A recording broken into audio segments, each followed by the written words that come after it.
MRI of brachial ফ্ল্যাক্সাস both আমাদের position হয়ে গেছে। আমরা এখন নেকের মধ্যে যাব। নেকের মধ্যে গিয়ে ব্রাকিয়াল রাখা আছে, brachial ফ্ল্যাক্সাস head first.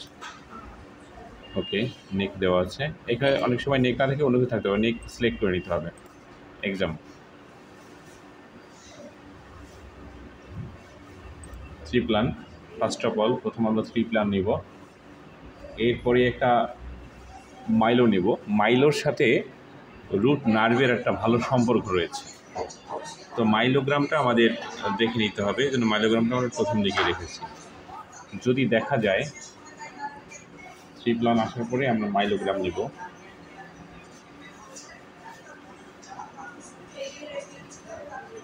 Brachial basically করাই হলো রোগীর রুট নার্ভ দেখার জন্য, নেকের দিকে যে নার্ভগুলো আছে এগুলো দেখার জন্য। এখন এই রোগীর ডান হাতে টোটালি কোনো শক্তি পায় না, তার একটা ট্রমার হিস্ট্রি রয়েছে, সে কোনো প্রকার শক্তিই পায় না, তার ডান হাত মুভমেন্ট একদম নিস্তেজ।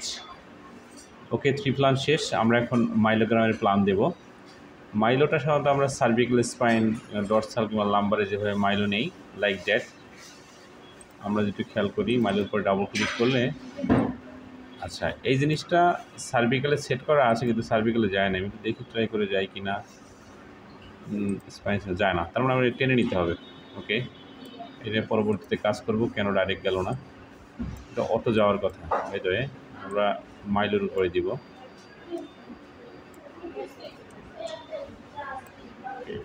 গো। এরপরে আমাদের প্ল্যান দিই আমরা এখানে দেখব C7 থেকে শুরু করে নিচে কয়টা রিপস আছে। যদি আমাদের স্পাইন সি থেকে নিচের দিকে স্পাইনগুলো আসে তাহলে ঠিক আছে, মানে আমাদের T6 পর্যন্ত আমরা নিয়েছি, প্লাস C6 পর্যন্ত নিয়েছি। রুট নার্ভগুলো সাধারণত আমাদের C7 অবধি নামবে, C7 থেকে আমাদের নিচের দিকে নামবে, C7 পর্যন্ত না কাটে কোনোভাবে। ওকে, তো এবার আমরা সার্ভিক্যাল স্পাইনের একটা প্ল্যান দিব for a better sag image T2।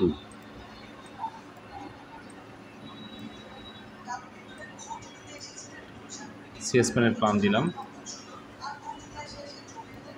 As usual এক্সেলের প্ল্যান দেবো। এক্সেলের প্ল্যান দেবো কার মতো, সার্ভিক্যালে যেমন আমরা এক্সেলের প্ল্যানটা দিই, লাইক দ্যাট। ওকে, তো সেক্ষেত্রে আমাদের স্যাজিমেস আসা জরুরি। স্যাজিমেস না আসা অবধি আমরা সার্ভিক্যালের প্ল্যানটা দিতে পারবো না। যদিও বা এই রোগীর আমরা সার্ভিক্যাল স্প্যান এমআরআই করেছি, তো রোগী পুনরায় যেহেতু পেমেন্ট করেছে, আমাদের পুরো প্রোটোকলটাই মেনটেন করতে হবে। ওকে, আমরা এবার করোনাল ইমেজ নেব। এবার হলো আমাদের ব্রাকিয়ালের প্ল্যানের দিকে আমরা আগাচ্ছি আস্তে আস্তে করে। এতক্ষণ আমরা যেগুলো করেছি এগুলো হলো রুটিন ওয়ার্ক। এবার ব্রাকিয়ালের প্ল্যান দেব। Coronal, T2 coronal. T2 coronal আমাদের খেয়াল রাখতে হবে ব্রাকিয়ালের প্ল্যানিংগুলো তো যেন ব্রাকিয়াল না কেটে যায়। তো যেহেতু আমাদের পুরো নিয়ে কাভার করেছে, পুরো সার্ভিক্যাল রিজন কাভার করেছে, আমাদের টেনশন নাই, অটোমেটিক্যালি কাভার করবে। ওকে, এখন এখানে যেটা হলো আমাদের ব্রাকিয়াল জোন কাভার করে আমাদের প্ল্যান দিতে হবে, কোনো অবস্থা যাতে ব্রাকিয়াল না কেটে যায়। তো আমরা C2 থেকে শুরু করব, C2 থেকে C7 মধ্যে কাভার করব। আমরা স্পাইনকে পারপেন্ডিকুলার করে দেব। আচ্ছা, যদি আমরা এভাবে করি তাহলে কি হয়? এভাবে যে করলে আমাদের যে রুটগুলো আছে, যে নার্ভ রুটগুলো আছে, আমরা সেগুলো ভালো পাবো না। যদি আমরা স্পাইনকে পারপেন্ডিকুলার করে দিই, আমাদের রুট নার্ভগুলো সুন্দর করে চলে আসবে। অ্যাজ ইউজুয়াল আমরা এখানে স্পাইনাল কর্ডকে সেন্টার করব, আমাদের মাইলোগ্রামটা আসবে, সেই মাইলোগ্রামটাকে সেন্টার করব। ওকে, যদি খেয়াল করি দেখতে পাবো। ওকে, যেহেতু আমাদের এটা এক্সিয়াল ইমেজ, আমাদের থ্রি প্ল্যান থেকে এক্সিয়াল ইমেজটা নিয়ে নেবো। এখানে দেখতে হবে সেন্ট্রালি কোনো অবস্থায় কোনো কিছু বাদ পড়তেছে কিনা, কোনো অবস্থায় যদি বাদ পড়ে যায় আমাদের এরিয়া কাভার করে দিতে হবে। ওকে, দেখা যাচ্ছে আমাদের কিছু বাদ পড়ছে না, এক্সিয়াল ইমেজ চলে আসছে সুন্দরভাবে। আশা করি খুব সুন্দর কিছু ছবি পাবো আমরা। এক্সেল প্ল্যান দিলাম, এরপরে আমাদের চলে যাবো আমরা 3D-তে। As usual 3D।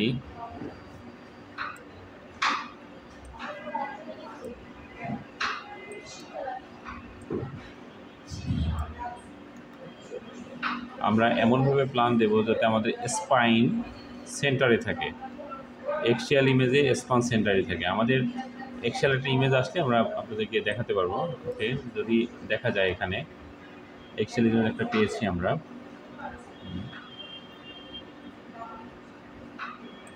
এমনভাবে আমরা দিব যাতে রুট না কেটে যায়। আমাদের রুট দেখা নিয়ে কথা। সেন্টারই করলাম আমরা স্পাইনাল কর্ডের।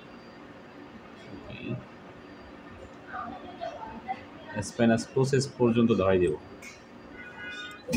কোনো ডাটা মিস করার সুযোগ নাই এখানে।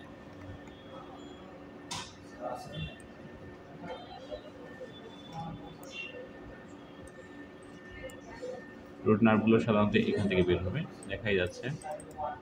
আমরা এটা একটা রুট, এটা একটা রুট, যদি দেখা যায় আমাদের এটাকে সেন্টার করতে হবে। আমাদের সেন্টার করে খুব সুন্দর হয়েছে plan 3D image. As usual আমরা এখন ডিফিউশন প্ল্যান দেবো। এক্সিয়ালের যে প্ল্যান আমরা যদি চাই সেই প্ল্যানটাকে কপি করে রাইট বাটন ক্লিক করে কপি, স্লাইস অ্যান্ড সেন্সরেশন গো। ওকে, আমরা ঠিক এক্সেলের যে প্ল্যানটা দিয়েছি সেই প্ল্যানটা এখানে কপি হয়েছে। এক্ষেত্রে আমরা খেয়াল রাখবো কোনো অবস্থাতে যাতে আমাদের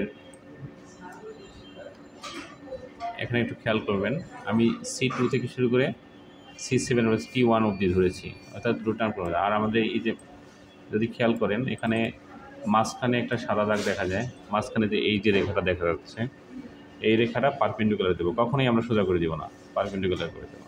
ওকে, গো।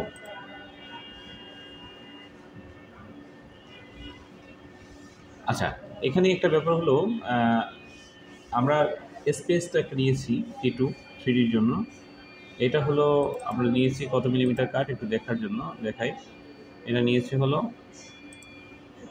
1.3, হ্যাঁ 1.30 মিলিমিটার কাট, যথেষ্ট ঠিক ছিল। সেটা আমাদের করোনা। আর যদি আমি একটা এক্সেল নিই, কারণ এক্সেল একটা প্রয়োজন হবে, অ্যাজ ইউজুয়াল আমি এক্সেলের ক্ষেত্রেও C2 থেকে শুরু করে আমি নিচের দিকে নিব। বি কেয়ারফুল, C2-র উপরে ওঠা যাবে না, C2-র উপরে আমাদের নার্ভ নাই, প্রয়োজনে আরও একটু নামিয়ে দেবো। হ্যাঁ, প্রয়োজনে আরও একটু নামিয়ে দিব। এখন আমি একটু স্পেস চাইলে বাড়াই দিতে পারি, স্ল্যাব প্রয়োজনে বাড়াই দিই, বেশি হয়ে গেল। ওকে, আর একটু চাইলে বাড়াইতে পারি একটা, হ্যাঁ 80 করে দিলাম। এখানে একটু বাড়াই দিই, মোটামুটি কাভার করেছে। অ্যাজ ইউজুয়াল পারপেন্ডিকুলার করে দেবো, যেহেতু আমাদের এক্সিয়াল ইমেজ এটা। আর যদি আপনি কিছুই না করা যেতে চান, নর্মালি ঢুকবেন, ম্যানুয়ালি যদি না করতে চান এক্সেলকে ক্লিক করবেন। ওকে, এটার মধ্যে ঢুকলেন, এক্সেলকে ক্লিক করলেন, রাইট বাটন ক্লিক করেন, copy the parameter, slice and sensation, দেখবেন অটোমেটিক্যালি কপি হয়ে যাবে। Okay, good. আমরা এখানে স্লাইসও বাড়লো।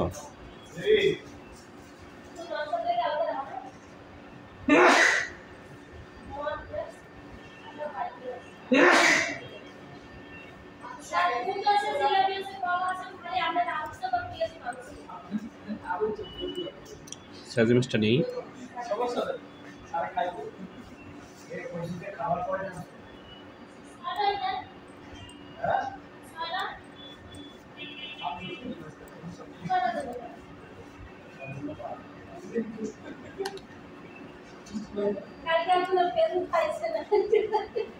এখানে আমরা 200 করে দিই।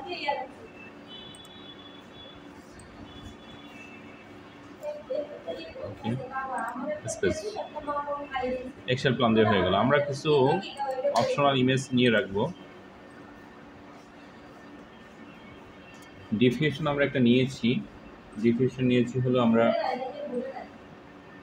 এক্সিয়াল, তো আমরা আর একটা ডিফিউশন নিয়ে রাখবো করোনাল। যেহেতু রোগীর আগে একবার ডায়াগনোসিস করেছি আমরা, ডক্টর রিপিট চেয়েছে যে সার্ভিক্যাল স্পাইন উইথ আমাদের চেয়েছিল, ব্রাকিয়াল চেয়েছিল। তো রোগী বেশ কিছুদিন পরে আবার আসলো এমআরআই করার জন্য। ব্রাকিয়ালের কন্ডিশন প্রত্যেকটা সিকোয়েন্স টেনে রাখবো। যেটা হবে এটা হলো আমাদের রোগীর আপডেটটা আমরা ডক্টরকে ভালোভাবে দিতে পারবো। আমরা এখন 3D প্ল্যান দিচ্ছি। T1 3 দূরে টেনে রাখলাম। প্রিন্টিং পরে আমি দেখিয়ে দেবো কোনো একটা সময়। তো ব্রাকিয়াল দেখার জন্য যেটা মাথায় রাখতে হবে, সবসময় T2 নিচে মানে আমাদের সার্ভিক্যাল 2 থেকে শুরু করে সার্ভিক্যাল 7-এর মধ্যে যেন কাটটা থাকে, এটি ভালো রাখতে হবে। আর আমরা বেসিক্যালি ফিল্মিংয়ের জন্য T2 transverse, T2 coronal, Dickson নিচ্ছে আমরা সবগুলো। T1 ট্রান্সভার্স, 3D ডিফিউশন, এগুলো আমরা প্ল্যান দেব। তো হয়তো আরও সুন্দর করে বলা যেত, বিস্তারিত বলার সুযোগ থাকতো, সময়টা বেড়ে যাচ্ছে, তাই ভিডিওটা আর দীর্ঘায়িত করব না। Thank you very much for your watching.